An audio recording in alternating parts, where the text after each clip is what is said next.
Hello friends, I am Kannan Sridharan. So இன்றைக்கி நம்ம subscriber friend Ramesh Babu அவர் வந்து பிட்காயின்ஸ்னால் என்ன, பிளாக் செயின்னா என்ன அப்படின்னு சொல்லி கேட்டிருந்தார். ஸோ அதுக்காக ஒரு சின்ன எக்ஸ்ப்ளனேஷன் வீடியோ. இந்த பிட்காயின் அப்படிங்கிறத கரன்சியில் வந்து ஒரு ஃப்ரீடம் மூவ்மெண்ட்னு சொல்லலாம். ஸோ எனக்கு ரொம்ப பிடிச்ச ஒரு ப்ராவர்ப் இருக்குது, யாதும் ஊரே யாவரும் கேளு. ஸோ அந்த ப்ராவர்புக்கு ஒரு பெஸ்ட் எக்ஸாம்பிள் வந்து இந்த பிட்காயின்ஸை சொல்லலாம். ஸோ இன்னைக்கு ஒரு பிட்காயினோட விலை இந்தியன் ருபீஸ் படி மோர் தென் 25 lakhs. ஓகே, இந்த பிட்காயின்ஸ்னால் என்ன, இது எப்படி ஃபங்க்ஷன் ஆகுது, இது எப்படி கிரியேட் பண்ணுறாங்க, ஸோ இது அட்வான்டேஜஸ் என்ன அப்படிங்கிறத இந்த வீடியோவில் பார்ப்போம்.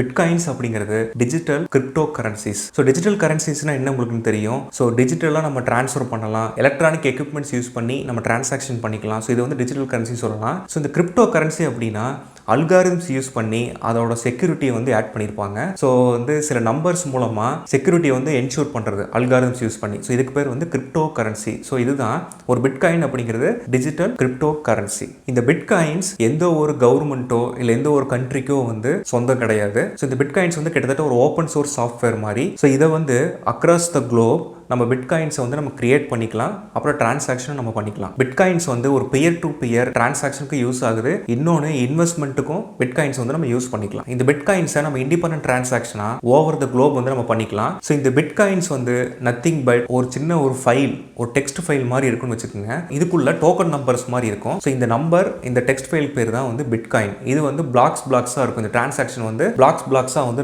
நடக்கும். ஸோ இந்த பிளாக்ஸ் டிரான்சாக்ஷன்ஸை ஒரு ஜென்ரல் பப்ளிக் லெஜரில் வந்து ரெக்கார்ட் ஆகிட்டே இருக்கும். ஸோ இந்த ஜென்ரல் பப்ளிக் லெஜருக்கு பேர் தான் பிளாக் செயின். ஸோ நெக்ஸ்ட் பிட்காயினோட ஹிஸ்ட்ரி பற்றி நம்ம பார்ப்போம். ஸோ வேர்ல்டு வைடாக சைபர் பங்க் அப்படின்ட்டு ஒரு சொசைட்டி இருக்குது. இந்த சொசைட்டியில் கிரிப்டோ கரன்சிஸ் பற்றி ஆர்டிகல்ஸ் வந்து பப்ளிஷ் பண்ணிட்டு இருந்தாங்க. எப்படி வந்து ஃப்ரீடம் கரன்சி, அதாவது இண்டிபெண்டன்ட் ஆஃப் கண்ட்ரிஸ், இந்த மாதிரி கரன்சிஸ் எப்படி கிரியேட் பண்ணலாம், எப்படி டிரான்சாக்ஷன் பண்ணலாம், இல்லை கிரிப்டோகிராஃபி இந்த மாதிரி ஓரியன்டான விஷயங்கள்லாம் வந்து இந்த சொசைட்டியில் குரூப்பில் வந்து பேப்பராக பப்ளிஷ் பண்ணிட்டு இருந்தாங்க. ஸோ இதில் இந்த சைபர் பங்க் அப்படிங்கிற குரூப்பில் சட்டோஷி நக்கமோட்டோ அப்படின்ட்டு ஒரு பேரில் 2008 பிட்காயின்ஸ்னா என்ன அப்படிங்கிற பற்றி ஒரு ஆர்டிக்கல் இல்லை ஒரு பேப்பர் வந்து பப்ளிஷ் பண்ணுறாங்க. இன்னொன்று, இது வந்து ஒரு சூடோநேம்னா இது உண்மையான நேம் கிடையாது. இன்னி வரைக்கும் இந்த காயினை வந்து யார் பப்ளிஷ் பண்ணாங்க, இந்த பிட்காயின்ஸை வந்து யார் கிரியேட் பண்ணாங்க அப்படிங்கிறது ஒரு அனானிமஸாக தான் இருக்குது. அவங்க ஐடென்டிட்டி என்னங்கிறத இன்னி வரைக்கும் நம்ம கண்டுபிடிக்க முடியல. ஜஸ்ட் ஒரு சூடோநேம், ஒரு சும்மா ஒரு பேர் மட்டும் கொடுத்துருக்காங்க, சட்டோஷி நக்கமோட்டோ அப்படின்ட்டு. ஸோ இந்த பேரில் வந்து 2008 வந்து ஒரு பேப்பர் பப்ளிஷ் பண்ணுறாங்க. 2009 ஸோ அதே பேரில் ஃபர்ஸ்ட் பிளாக் ஆஃப் பிட்காயின்ஸ் வந்து ஜென்ரேட் பண்ணி அந்த பிளாக்கை வந்து அந்த குரூப்பில்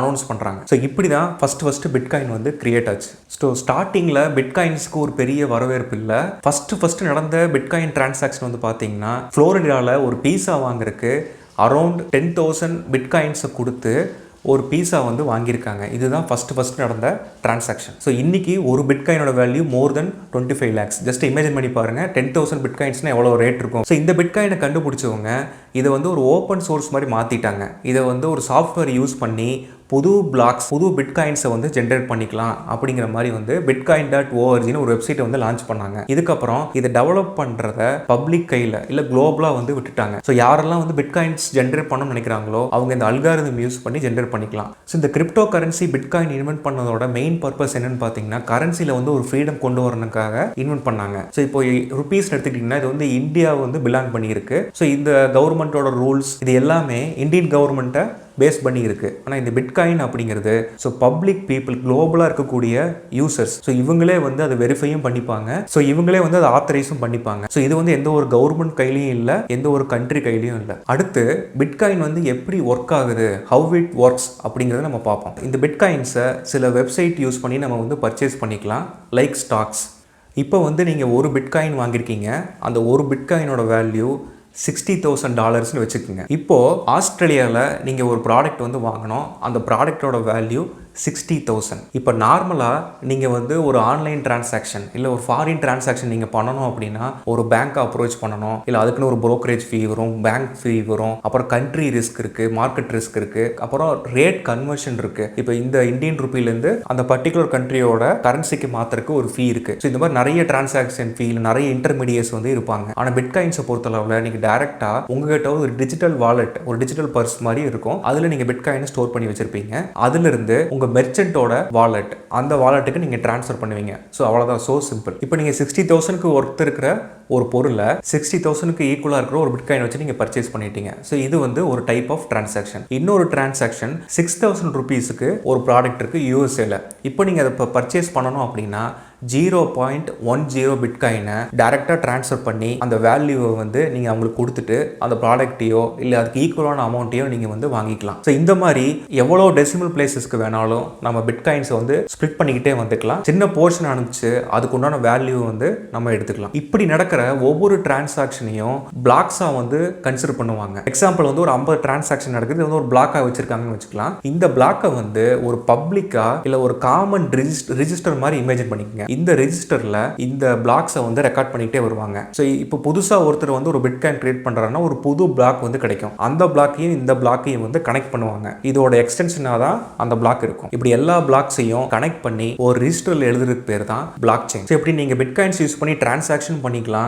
இன்னொன்று, அதே பிட்காயின் நீங்கள் ஹோல்ட் பண்ணி வச்சிருக்கீங்க, ஒரு 5 மாதம் கழிச்சு $60,000 இருக்கக்கூடிய பிட்காயின் வந்து $70,000 மாறிச்சுன்னா நீங்கள் வந்து அதை எக்ஸ்சேஞ்ச் பண்ணிக்கலாம். ஸோ இந்த மாதிரி இன்வெஸ்ட்மெண்ட்டுக்கும் யூஸ் பண்ணிக்கலாம், பியர் டு பியர் டிரான்சாக்ஷனுக்கும் பிட்காயின்ஸை நீங்கள் யூஸ் பண்ணிக்கலாம். பிட்காயின்ஸ்னா என்ன, அதோட ஹிஸ்ட்ரி, எப்படி அதை யூஸ் பண்ணுறதுன்னு சொல்லி பார்த்தோம். அடுத்து இது எப்படி கிரியேட் பண்ணுறது அப்படிங்கிறத பற்றி பார்த்தோம். ஸோ இந்த சட்டோஷி நக்கமோட்டோ அப்படிங்கிற பேரில் ஃபஸ்ட்டு பிட்காயின் ஜென்ரேட் பண்ணும்போது மேக்ஸிமம் 21 மில்லியன்ஸ் ஆஃப் பிட்காயின்ஸ் வந்து ஜென்ரேட் பண்ணலாம் இல்லை கிரியேட் பண்ணலாம்னு சொல்லியிருந்தாங்க. இப்போ வரைக்கும் 11 பில்லியன்ஸ் ஆஃப் பிட்காயின்ஸ் வந்து சர்க்குலேஷனில் இருக்குது. இப்போ நீங்கள் வந்து பிட்காயின் ஒன்று கிரியேட் பண்ணீங்க அப்படின்னா உங்களுக்கு ரிவார்டாக சில பிட்காயின்ஸை கொடுப்பாங்க. ரெண்டாவது, நீங்கள் பிட்காயின் கிரியேட் பண்ணுறதுக்கு நிறைய எஃபோர்ட் போட வேண்டியிருக்கும், நிறைய வெரிஃபிகேஷன் பண்ண வேண்டிய இருக்கும்.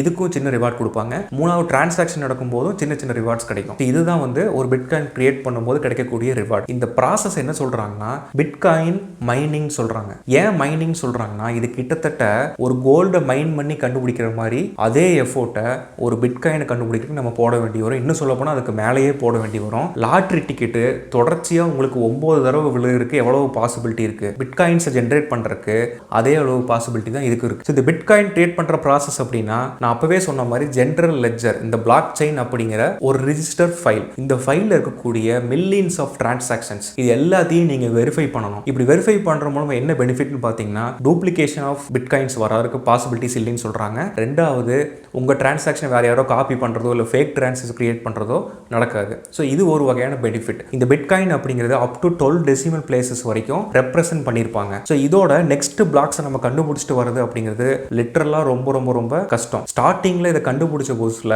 சில நாட்களில் சில மாசங்கள்லயே வந்து அப் டு 35,000 பிட்காயின்ஸ் வந்து ஜென்ரேட் பண்ணிட்டாங்க. இது வந்து கொஞ்சம் கொஞ்சமா இதை ஜென்ரேட் பண்றது வந்து கம்மியாயிட்டே வந்துச்சு. ஏன்னா இதை யார் வேணா ஜென்ரேட் பண்ணலாம் அப்படிங்கறனால இந்த டேட்டா மைனர்ஸ் இல்லை பிட்காயின் மைனர்ஸ் அப்படிங்கிறவங்க வேர்ல்டு ஃபுல்லாக நிறைய பேர் இருப்பாங்க. ஸோ நிறைய காம்படிஷன் இருக்கும். அவங்க கண்டுபிடிக்கிறதுக்கு முன்னாடி யார் வந்து ஃபர்ஸ்ட்டாக ரொம்ப ஸ்பீடாக இந்த பிளாக்கை வந்து கண்டுபிடிக்கிறாங்களோ ஸோ அவங்களுக்கு தான் வந்து இந்த ரிவார்ட் கிடைக்கும். ஸோ இதுக்கு நீங்கள் ஹெவி கான்ஃபிகரேஷன் பிசி யூஸ் பண்ண வேண்டி வரும், நிறைய எலக்ட்ரிசிட்டி கன்சம்ஷன் ஆகும், அல்காரிதம்ஸ் நிறைய யூஸ் பண்ண வேண்டி வரும். ஸோ இதெல்லாம் யூஸ் பண்ணி கிட்டத்தட்ட ஒரு கோல்டு கண்டுபிடிக்கிற மாதிரி சில வருஷங்கள் வந்து நீங்கள் ஸ்பெண்ட் பண்ண வேண்டி வரலாம். இப்போ பிட்காயின்ஸ் கண்டுபிடிக்கிறவங்க application specific integrated circuit plus GPU graphic processing unit. So இந்த மாதிரி எக்ஸ்ட்ரா ஹார்ட்வேர்ஸ்லாம் வந்து நம்ம பிசியில் கனெக்ட் பண்ணி நிறைய எலக்ட்ரிசிட்டிலாம் யூஸ் பண்ணி கண்டுபிடிச்சிட்டு இருந்தாங்க. இது வந்து என்னன்னா நம்ம கண்டுபிடிக்கிற பிட்காயின்ஸை விடவே நமக்கான எக்ஸ்பென்ஸ் வந்து ரொம்ப அதிகமாகிட்டு இருந்தது. ஸோ இதை அவாய்ட் பண்ணுறதுக்கு இப்போ ரீசெண்டாக என்ன பண்ணியிருக்காங்கன்னா இந்த பிட்காயின் மைன் பண்ணுறதுக்குன்னே ஒரு குரூப் ஃபார்ம் பண்ணுறாங்க. அதாவது ஒரு 100 பேர் சேர்ந்து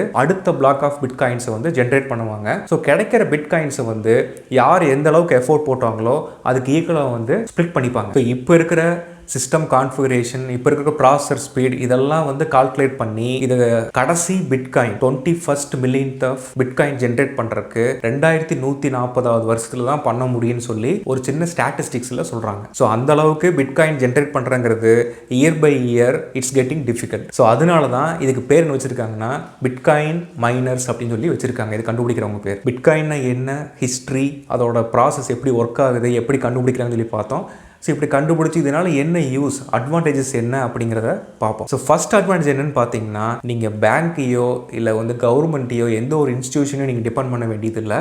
நீங்கள் ஒரு ஃபாரின் டிரான்சாக்ஷனை டேரெக்டாக நீங்கள் ஒரு டிஜிட்டல் வாலெட்லேருந்து இன்னொரு டிஜிட்டல் வாலெட்டுக்கு நீங்கள் சென்ட் பண்ணிக்கலாம். ஸோ இதை வந்து independent of country and bank அப்படின்னு சொல்லலாம். ஸோ ரெண்டாவது இந்த conversion fee, bank fee, brokerage fee, இந்த மாதிரி நிறைய ஃபீஸஸ் எல்லாம் வந்து நம்ம இந்த ஃபாரின் டிரான்சாக்ஷன் பண்ணும்போது நமக்கு இருக்கும். ஸோ இந்த டேரெக்டாக நீங்கள் பிட்காயின்ஸ் யூஸ் பண்ணும்போது உங்களுக்கு இந்த மாதிரியான ஃபீஸ் வந்து ரொம்பவே கம்மியாக தான் இருக்கும். மூணாவது நீங்கள் இந்த பிட்காயின்ஸை வந்து ஒரு இன்வெஸ்ட்மெண்ட்டாகவும் நீங்கள் யூஸ் பண்ணலாம். ஸ்டார்டிங்கில் வந்து பார்த்தீங்கன்னா பீஸா மேபி ஒரு $100 இருக்குன்னு வச்சுக்கலாம். அந்த பீஸா வாங்குறதுக்கு 10,000 பிட்காயின் கொடுத்து வாங்கினாங்க. எப்போ ஸ்டார்டிங்கில் 2009 2010 அந்த டைமில். இப்போ ஒரு பிட்காயினோட ஒர்த் வந்து இந்தியன் ருபீஸ் படியே more than 25 lakhs. ஸோ இது வந்து நீங்கள் ஒரு இன்வெஸ்ட்மெண்ட்டாக யூஸ் பண்ணலாம். நீங்கள் பிட்காயின்ஸை வாங்கி ஹோல்ட் பண்ணி வச்சு பர்டிகுலர் பீரியட் ஸ்டாக் வச்சிருக்க மாதிரி வச்சிருந்து வித்தா ஸோ மோர் தென் பெரிய பெனிஃபிட் கிடைக்கிறதுக்கும் சான்சஸ் இருக்கு. ஸோ நாலாவது வேர்ல்டு ஃபுல்லாமே பார்த்தீங்கன்னா பிசிக்கல் கரன்சிஸ் இருந்துச்சு, அப்புறம் அது டிஜிட்டலாக மாறிச்சு. இப்போ வந்து கிரிப்டோ கரன்சிஸ் வந்து வந்துட்டு இருக்கு. ஸோ இனிமே ஃபியூச்சரில் இந்த பிட்காயின்ஸ் மாதிரியான